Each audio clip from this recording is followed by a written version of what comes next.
Assalamu алейкум, урматтуу Багастыр Кыргызстан каналынын көрүүчүлөрү, кутман күнүңүздөр менен. Кыш дарылабасаң, анда жайында жүз дарыла деп коебуз. Эгерде кышкы обработканы жүргүзбөй турган болсок, дарылабай турган болсок, анда кышындагы сакталып кала турган вирустар, ошондой эле кышында зыянкечтердин курттары мына ушул тенеде жашап калат. Ошону кышында обработка кыла турган болсок, алар дээрлик кыймылсыз болот. Сиздерге көрүнөбү мынакей алманын тешип жеген курттары, ичине коюлган личинкалар бар.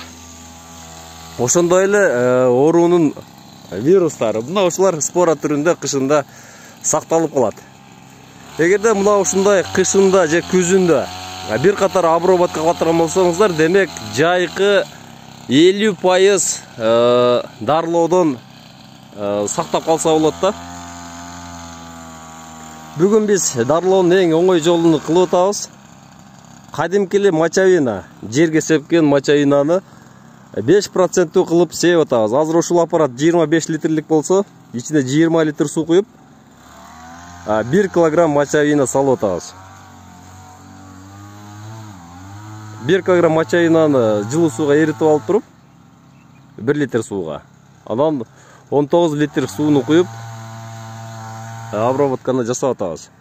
Эгерде кышында жана эрте жазда 2 жол обработка кыла турган болсок, дээрлик биздин алмаларыбыз, жылусум көчөттөрүбүз ооруга тушукпайт. Азыр жалбырагы жок, оңой кирет азыр. Андан тышкары кышында медный купорос, жылусум железный купорос, жездин туздары, ошондой эле темир туздары менен дарылап койсоңуздар болот.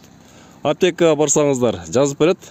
Мына ошол катышта алып келип дарылап койсоңуздар, көп нерседин алдын алып утушка ээ болосуздар. Азыр мына ушул жерге дарыланган жерде мынакей ичине чейин терең сиңет. Курт кумурска кыймылдай элек, качпайт, бекинбейт. Дээрлик кышында алсыз болот. Туугандар, сиздерге да ишиңиздерге ийгилик каалайм. Кышында дарылап коюңуздар. Канчалык кышында жакшы обработка жүргүзүп койсоңуздар, ошончолук жазгы дарылоого оңой болот.